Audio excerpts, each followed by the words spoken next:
So Zaid came under fire this past week. Well, what was it? Last week? Time is irrelevant. Time is a flat circle.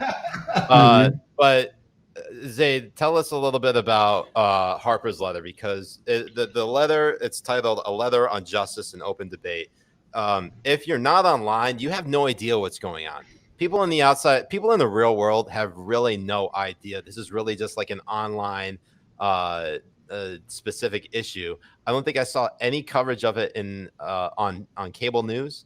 It was all focused on news publications digitally and on Twitter, and it was all about promoting an environment of discourse that's civil and that's engaging and doesn't result in cancel culture or result in the cancellation of anyone in particular.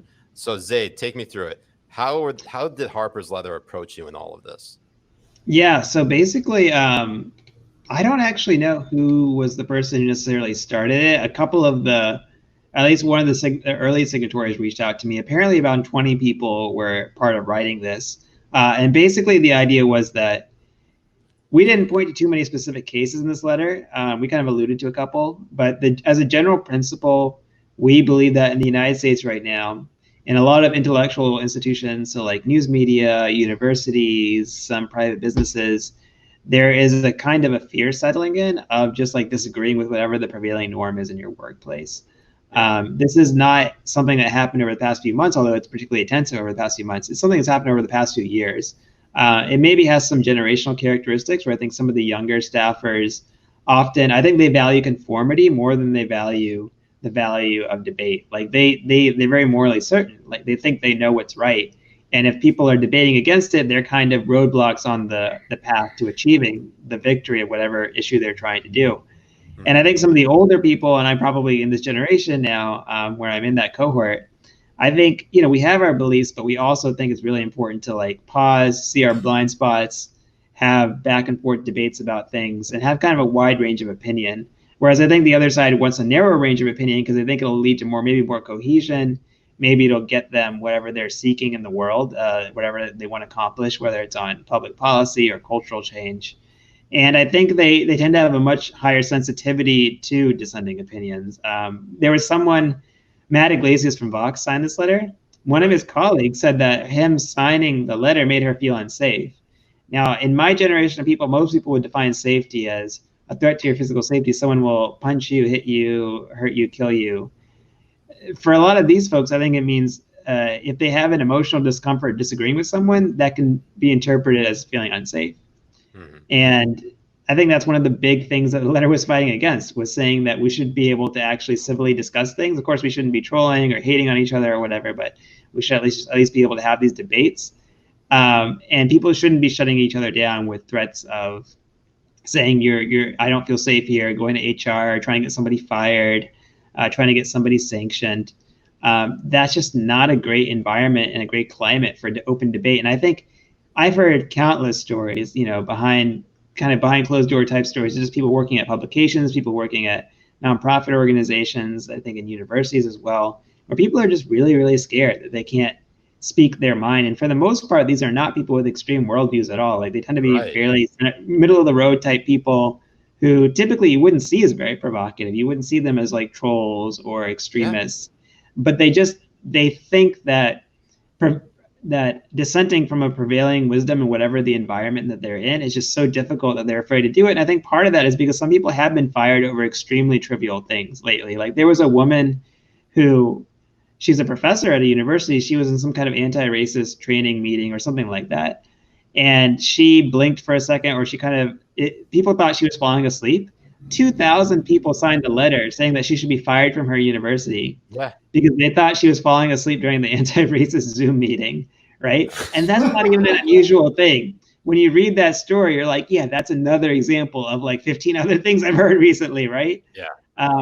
There's just this mania that you just have to wipe out dissidents. That you have to wipe out people who disagree with you, even if it's a small disagreement. I mean, sometimes these disagreements are very small and very trivial. Yeah. That mania, I think, is what we're really objecting to more than anything else.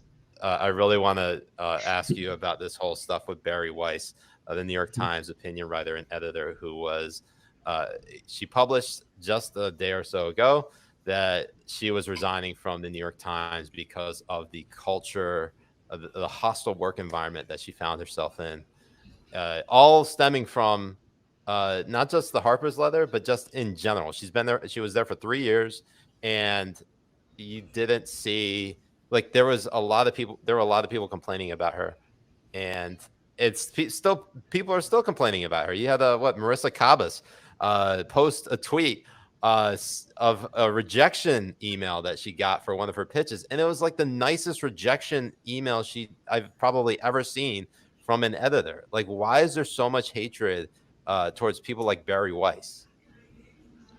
Yeah, I mean, I think it's an interesting question because let's say Barry Weiss worked at the Wall Street Journal. Would there be as much hate for her? I mean, she used to work for the Wall Street Journal, actually. That was her previous job. There probably wouldn't be as much hatred towards her. And I think part of this is like, why does ISIS hate like Shia Muslims more than it hates Jews, right? Like, because it views them as apostates rather than just like heretics, right? Like, people think somebody of Barry's background, New Yorker, kind of liberalish, Jewish, I believe she's also in the LGBT community. Like, people think somebody like that should be on their side on 100% of things. So if Barry is on your side instead on 80% of things, that can be almost more like triggering. It can make you more angry than somebody like Bret Stephens, who you would expect to be on your side in 40 or 50% of things or less, right? Like, they feel entitled to think that she would be on their side because of where she works and her position, or where she did work, what her position was.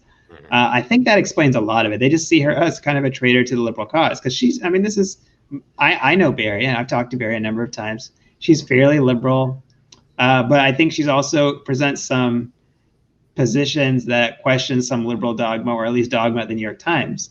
And like, you're not supposed to question it if you work there. If she was working at the Wall Street Journal saying the exact same things, we'd probably all see her as the most liberal columnist at the Wall Street Journal, right? Like, that's probably her position. But because she's in this space, she's making this space impure. She's kind of an apostate to the religion that's taken over at the New York Times.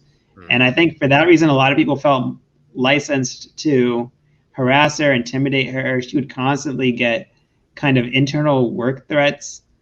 She would get called names. I think there were a lot of complaints about her to management, or at least I think that may be the case. So there was generally just an atmosphere of trying to stigmatize her or shame her within her own workplace, which can be a very damaging thing to do. And I think a lot of the people who were doing it, they would probably never like call her a racial slur or anything, right? They would consider that to be like within their moral system, that's wrong. But like, if they can find some other way to stigmatize her or shame her or dehumanize her on a daily basis, is what it seemed like, it's totally okay, as long as you do it within the politically correct boundaries. But that's not true. Like, if hundreds of people are ganging up on you every day and shaming you just for what you believe, at the end of the day, you might as well be shamed for being a minority in any other way, because it can have a really debilitating impact on you. And I know over the years I had heard stories about what was happening in the New York Times. I felt really bad for her. I felt like she was kind of sticking it out, just kind of standing up for her point of view politely, but not being vicious and not slurring anyone or demeaning anyone.